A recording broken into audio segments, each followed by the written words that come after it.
So before we discuss about probability, let's see what is conditional event. So since it is under compound event, so of course conditional involve more than one event. So at least kena ada dua, A and B. Maksudnya ada event A, ada event B. So what is conditional event? When the occurrence of an event is related to condition of another event happening, the event is conditional event. So basically conditional event is event happen not only ataupun kita kata the event happen is not only is alone. Maksudnya dia will depend on other event. So A happen because of B. Okay, ataupun B happen because of A. Sebab tu dia kata when the occurrence of an event is related to the condition of another event happening. So whatever event happening, kalau dia bergantung kepada event yang lain dalam sample space yang sama, so that situation we call it as conditional event. If event B depend on the occurrence of event A, it is written as B. Dia guna palang macam ni. Okay. Guna palang tegak macam ni, B, A. Or we also can write A. So here, A depends on B.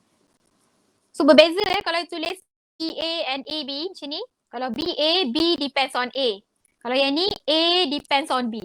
So make sure if you want to write, you tengok dulu condition. Which one depends on another event. Okay. So keyword yang kita boleh tengok, kita boleh guna, biasanya dia akan guna ni. Depends. Okay, B depends on A. A depends on B. Ataupun dia akan guna B given A. So this is another keyword. Okay, yang ni A given B. Okay, depend given lagi satu if. So nanti ada dalam contoh kita akan tengok. Kalau ada perkataan if, tu ada kaitan lah tu dengan conditional event. Okay, when a certain event happen because of another event, so that is a conditional event. So itu idea dia lah, idea conditional event. So now want to see a probability of this. Probability of B given A, probability of A given B. Saya biasa guna yang perkataan given. Okay. Saya jarang guna depend dengan if ni. Tapi dalam soalan, dia banyak juga guna depend dengan if. Tapi biasanya kalau saya nak sebut untuk conditional event, saya akan guna I'm using given. So you akan dengar throughout the discussion of this conditional, I'm using given. B given A given B. Okay. The symbol probability of A given B represent the probability that A will occur given B has occur. Okay, see? They use term given. So palang ni I name it as a given. A given B. Represent the probability that A will occur given B has occurred. Okay, this is called conditional probability. Okay, maksudnya A bergantung kepada B. Whatever happen in A actually depend on B. Okay, the formula for this conditional probability is probability A given B equals to probability of A intersect B divided by probability of B. So ni kalau A given B, tadi kan kita tengok ada dua kan? What if I have probability B given A? Okay, so you akan ada probability of intersection.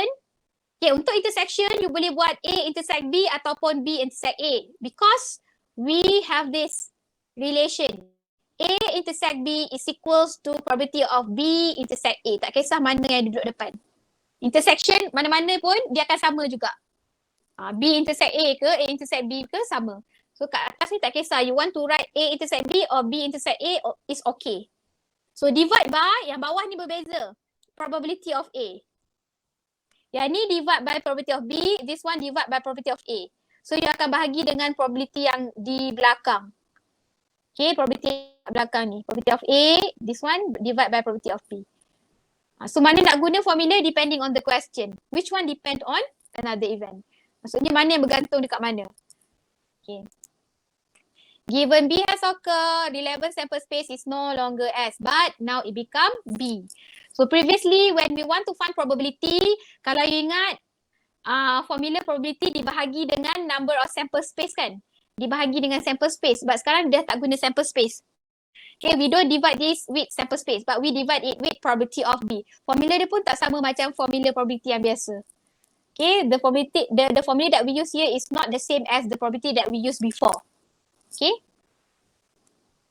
A has occur if and only if the event A and B has occur. Okay, ni explanation tadilah. Dia simple, senang je. Kalau A given B, okay, A will depend on B. Kalau B given A, B will depend on A. So, if the question, let's say, the question asks, find the probability of B given A, maksudnya kita berminat, we interested in finding B.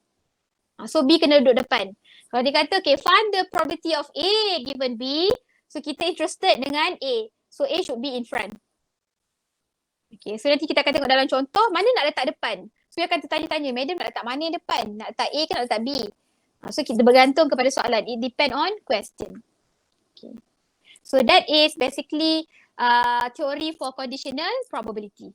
Okay, nanti kita akan apply ni in example. We will apply this in example. Right? But before we go example for conditional probability, we want to see this idea of independent event. Okay, kalau tadi dalam previous chapter, previous subtopic, we have mutually exclusive event. So, you akan nampak ada mutually exclusive event, we will apply it in addition rule. So, kalau you ingat tadi I ada mention, we have two rule, addition rule and multiplication rule. So, sekarang ni kita nak start tengok multiplication rule pula. So, kalau tadi addition rule ada kaitan dengan mutually exclusive. Okay, untuk sekarang, kenapa kita belajar independent? Sebab nanti kita nak tengok, we want to see multiplication rule has idea of independent behind it. Okay, ada idea independent behind it. Okay, sebelum tu kita kena fahamlah independent tu apa. Two event A and B are independent event if the occurrence or non-occurrence of one does not affect the probability assigned to the occurrence of the other. Or in simple word, if A do not affect B or B do not affect A, they are independent to each other. Maksudnya whatever happen to A will not change the value of probability B. Or whatever happen in B will not change the probability value of A. Okay, so apa-apa yang berlaku pun efek dia ke atas diri dia sendiri sahaja. Dia tak akan mempengaruhi event yang lain. So statement ni sebenarnya contradict dengan conditional event. Independent event dengan conditional event sangat berbeza pendapat. Kalau you tengok independent, dia tak affect each other. But conditional dia memang kata A depend B. Okay, B depend A. So dekat sini conditional event dengan independent event is separate ataupun opposite. Okay, so kalau dia tak depend, so itu independent. If they don't depend to each other, this is independent event. If two event are not independent, then they are dependent. Ni cara penulisan lah. Kalau you nak guna perkataan not independent boleh, nak guna dependent pun boleh, tak kisah. Kalau madam biasa guna ni lah. Independent and not independent. Okay, another important things in independent event. If A and B are independent, then we will have this. Okay, so to understand about this one, let's say I have sample space, I create event A and I create event B from the same sample space. So from A, of course, it has the complementary, which is A bar. Okay, for event B, also it has a complementary, which is B bar. So what I know about AB are independent. Okay, if AB independent, automatic A with B bar also independent. A bar with B also independent. A bar and B bar also independent. Tu yang kita ada 3 statement ni. Okay. So I ulang mula. If I have sample space, I create event A and I create event B. If A, B are independent, automatic, its complementary also independent to each other. So group ni A, B, A bar, A, B, A bar and B bar, all of these are independent to each other. Okay. So ni penting sebab nanti dalam soalan you akan jumpa idea ni yang kita kena apply this concept. Okay, idea ni kita akan apply nanti dalam satu bahagian dekat example. Okay.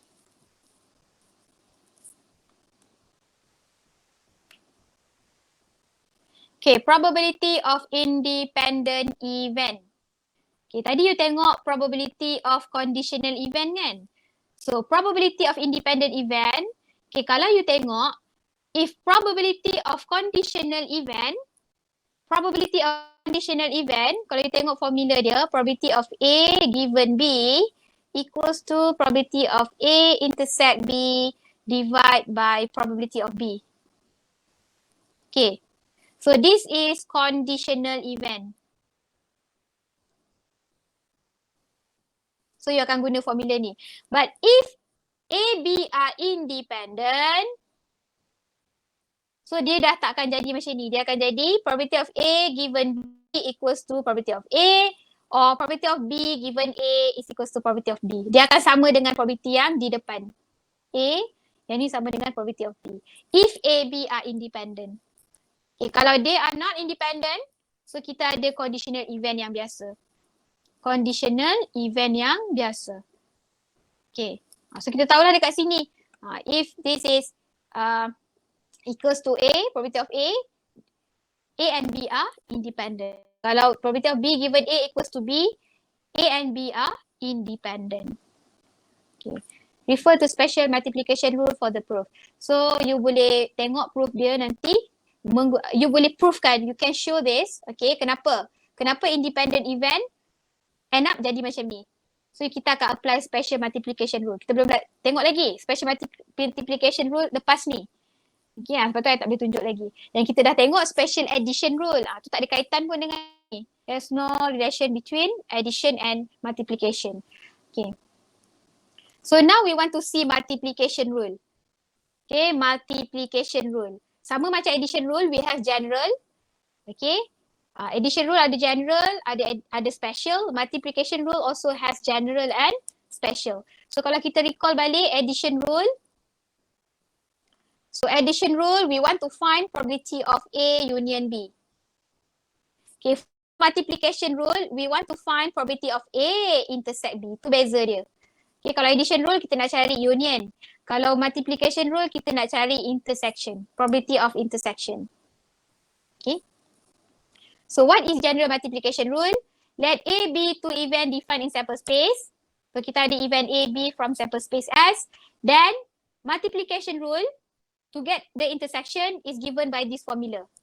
So sebenarnya formula ni bukanlah formula baru apa. Okay, kalau kita tengok daripada ni sebenarnya datang daripada formula conditional. B given A equals to probability of A intersect B divided by probability of A.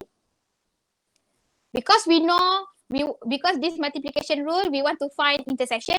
So kita nak yang ni. So we rearrange this formula. Okay, bring PA to the left side. So it become PA times probability B given A. So sama yang ni. Kenapa ada dua? Sebab tadi kan ada dua. Conditional probability kan ada dua kan. B given A and A given B. So ni bukan formula baru. Ni hanya susun balik formula conditional probability tadi. So this is under multiplication rule. General multiplication rule. Alright. Okay, once ada general akan ada special. Kalau tadi under addition rule, macam mana dia boleh jadi special? Sebab apa dia jadi special kalau tadi addition rule? Reason apa atas sebab apa dia jadi special? Mutual exclusive. Okay, when A and B are mutually exclusive, then we can have a special addition rule. Sama juga macam multiplication rule. Kalau ada satu karakteristik lain yang kita masukkan, general will change to special. So karakteristik dia kat sini nothing to do with mutually, but we apply independent. Masih sama lagi, A and B event defined in sample space. If A and B are independent, so kita tambah statement. Tadi tak ada statement ni. So bila tak ada statement independent, so dia hanya general. But if we have statement A and B are independent, so you tengok tadi, so kena faham multiplication kita nak cari A intersect B. So dia dah tak guna conditional tadi dah. They don't use the formula for conditional, but they use this. A and B are independent to each other. So probability of the intersection is probability of A times probability of B. Okay, this formula only can be used if A and B or the events are independent. If independent only. Kalau tak independent tak boleh. Okay, ni multiplication rule.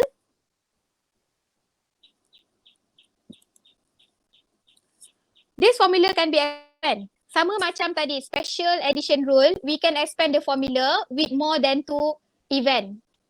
Okay, untuk cari union, kita boleh expand with more than 2 event. Same with special multiplication rule. We can expand the concept with more than 2 event, A, B, C, D, E, F, G. So if you want to find the intersection between all of them, A intersect B intersect C until intersect G, we just apply special multiplication. Probability of A times probability of B times probability of G and so on. Okay? So we cannot find the intersection if they are not special. Kalau dia general, kita bukan tak boleh. Boleh. Nanti you kata, oh madam kata tak boleh. Bukan tak boleh. Boleh. Tapi sama macam case tadi, we don't cover the formula, we don't discuss the formula in this syllabus. Okay, kita tak discuss formula dia untuk syllabus yang kita belajar sekarang. Just until 2 event. But then special multiplication ni boleh expand sebab dia mudah. Berapa banyak you ada event pun, kalau you want to find the intersection, formula dia tetap macam ni. You akan darab semua probability dia. Okay, tapi kalau untuk general, it's not easy as this. It's not easy as this. Dia complicated. Lagi banyak lagi banyak event, lagi complicated bentuk formula you. Okay. So this is special multiplication rule. Okay, setakat ni ada apa-apa nak tanya? Kita masih lagi dalam konsep, belum apply lagi dalam example. Lepas ni I akan tunjuk example. Okay, example 14. Okay, in a sample of 1,200 residents, each person was asked if he or she favor building a new town playground. The responses are summarized in the table below. So again, I have an experiment, okay, by asking residents at one residential area whether they want to or they agree or not, maybe the developer asking this question, they agree or not if they want to build a new town playground on that area. Okay, so this is the response. Okay, total we have 1,200. So we divide it into column and row. For the column, okay, this actually showing the number who agree and do not agree. Favor meaning they need that playground, they want it, they agree with the idea. Or meaning they don't want that project. Okay, they reject that project. So 950 of them agree with the developer, agree to build a playground. But 250 do not agree. They oppose that idea. Okay, so that is column. Okay, here they also divide them 1,200 resident according to their age. Okay, the first one, they represent it with event Y. Event Y for those who less than 30 years old. Okay, 30 to 50 years old, event M. Okay, more than 50, event O. Okay, who favor the playground, event F. Okay, oppose ni kita tak letak event lah, mungkin tak guna. Okay, siapa yang tak agree ni kita tak guna ni sebagai event kita untuk soalan nanti. Okay. If one resident is selected at random, what is the probability? So the question asking about probability. So you nak kena, dia bagi dalam ayat. Bila dia bagi dalam ayat, you kena gantikan dia dalam bentuk formula. Probability of what? Okay, ni yang kita nak isi. Okay, yang pertama. Okay, so I tulis balik. This is Y, event M, event O. Okay, this is event F. Favor the playground. Okay, what is the probability that the resident will favor the new playground? What is this? Probability of what? How many event involved in the statement? Berapa banyak event involved?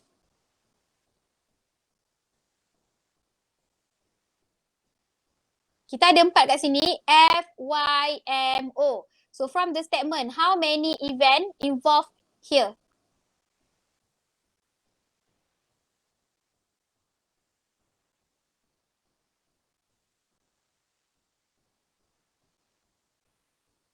Hmm. Favor the new playground. Are they talking about age here? Ada dia sebut pasal age tak? Tak ada kan? So kat sini, they just talk about favor. So only one event. So actually they want to find probability favor the new playground is actually probability of F. Probability of F. So how do we find probability of F? How they actually get this? Probability of F equals to number of F divided by number of S. Number of S is number of sample space. Should be all or total of residents divided by 1,200. So how, where we should get this number of F? Total resident who favor the playground, this one. So that's why the answer is 950 divided by 1,200. Okay, this is the simplified form. Okay, ada soalan sini?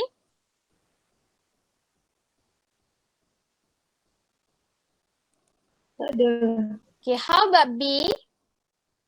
Favor the playground if the person selected is less than 30. Okay, if we read this statement, how many event involved dalam satu ayat ni? Kita ada 4 tadi, F, Y, M, O. So how many event involved? 2. 2. Favor less than 30. Event Y. So kalau dalam satu soalan tu dia involve more than 2, maksudnya ni compound event.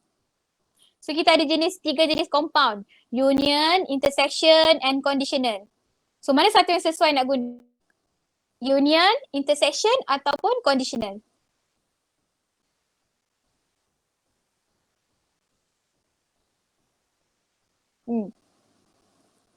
Conditional. Okay, kat mana keyword yang you nampak dia conditional? Tadi madam ada share keyword tu. If. If. Okay, if. Kan kata sama ada dia guna perkataan depend, given or if.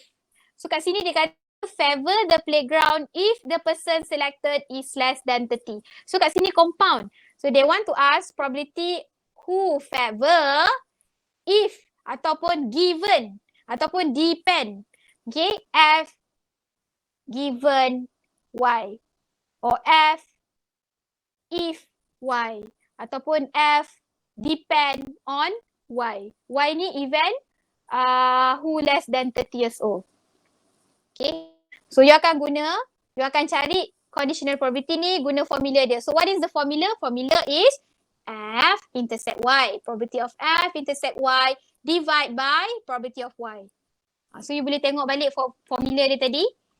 Okay, finding probability of F given Y is equals to probability of F intersect Y divide by probability of Y. Okay. How they get probability of Y? So ni semua orang patut tahu. So getting probability of Y is equals to number of Y divide by number of S. Okay. Number of Y divide by number of S. Number of S is 1,200, tak berubah. Okay, number of Y is this, 300. So 300 over 1,200. Itu baru dapat yang bawah, probability of Y. Okay, probability of intersection F and Y. So probability intersection, okay, formula dia, probability of F dengan Y. This is Y. Okay, number of F intersect Y divide by number of S. Okay, so number of S is 1,200. So what is the number of F intersect Y? Kat mana kat sini yang F intersect Y? Maksudnya mana titik persilangan F dan Y? Kat sini, dalam table. So to get the probability of F intersect Y, so you akan ambil number of F, Y, F intersect Y, 250. So 250 divide by 1,200. So yang ni. Okay, simplify, you will get 5 over 6. Okay. Ini macam mana kita punya skill lah nak nak dapatkan information daripada table. Okay, yang penting you should know how do we transfer statement ni kepada yang ni. Kalau you dah salah yang ni, yang bawah-bawah ni confirm salah. Sebab yang paling penting ni kena betul. Okay, penulisan probability ni kena betul. Lepas tu barulah you guna formula yang betul, cara pengiraan yang betul. Okay.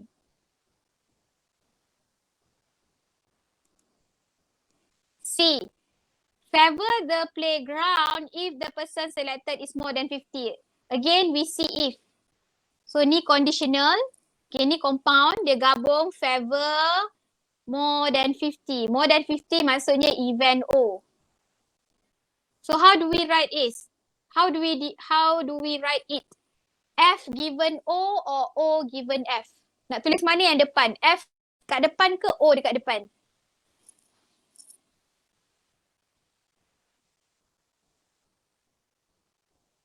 Conditional kan? So mesti decide mana nak letak depan. F kat depan ke O kat depan? F. Okay, F should be in front. So probability of F given O. Okay, apply formula. Okay, ini formula dia. Okay, similar step with the previous example. Sama juga step dia macam tadi. Okay, so this is the answer.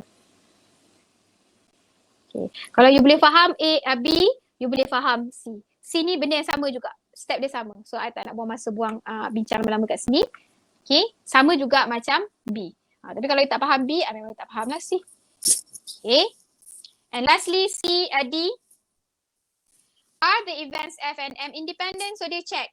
Is it F and M independent? Is it favor and people who age 30 to 50 independent or not? Okay, untuk menjawab soalan berbentuk macam ni, you tak boleh guna you punya assumption sendiri. Your own assumption. You cannot use that. Saya rasa sebab umur dia 30 sampai 50, biasanya orang-orang macam ni suka beriadah. So, dia nak bawa anak-anak dia, nak pergi beriadah. So, dia agree. Okay. So, berkaitan tu. Maksudnya depend lah. Maksudnya memang favor ataupun favor dengan umur ni, orang yang umur macam ni saling bergantung. So you pun buat conclusion, they are dependent or not independent. Okay, tak boleh buat macam tu. You tak boleh macam tengok daripada kefahaman you, you kata dia dependent. Cannot do that. Okay, what you should do is, you should apply rule ataupun formula yang bersesuaian, showing a number or do comparison. Then baru you decide independent or not independent. So dekat sini ada dua cara. Okay, ada dua cara yang you boleh guna untuk showing to show independent or not independent. Okay, so kalau saya tanya you mungkin ambil masa 10 minit juga untuk bagi jawapan. So let's straight away I show you what is the method. Sebab sebenarnya saya pun dah penat. So kalau kelas yang pagi tadi saya minta diorang bagi pendapat, lama jugalah nak dapat jawapannya. Okay. So hari ni medium baik hati sikit sebab nak bagi cepat, habis kelas cepat kan. Okay, cara nak tunjuk independent ada dua cara. Okay, cara pertama,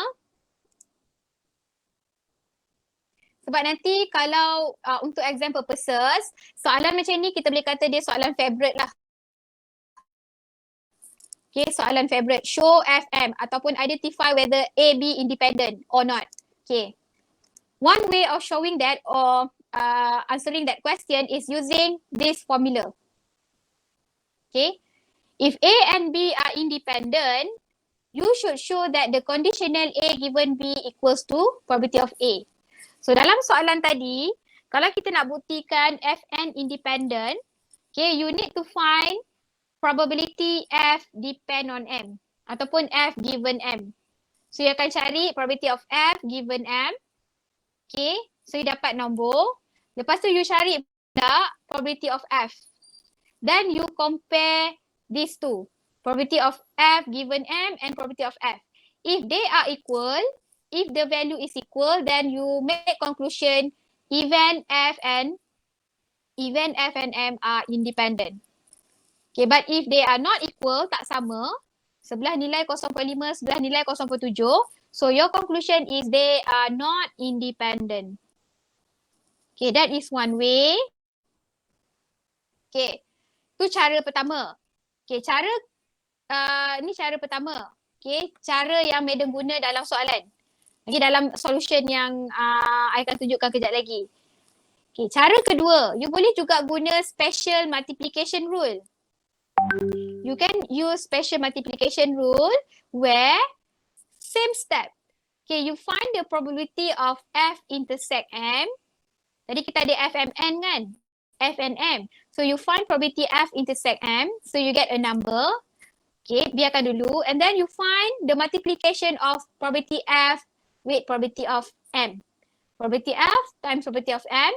Okay, then you compare. If they are equal, so you will say that F and M are independent. If they are not equal, dua ni tak sama, then you can say that they are not independent. Okay, tu dua cara yang kita boleh guna. But I choose method number 1. Okay, I choose method number 1. You can try method number 2. I find the conditional F given M, and the answer is 8.9.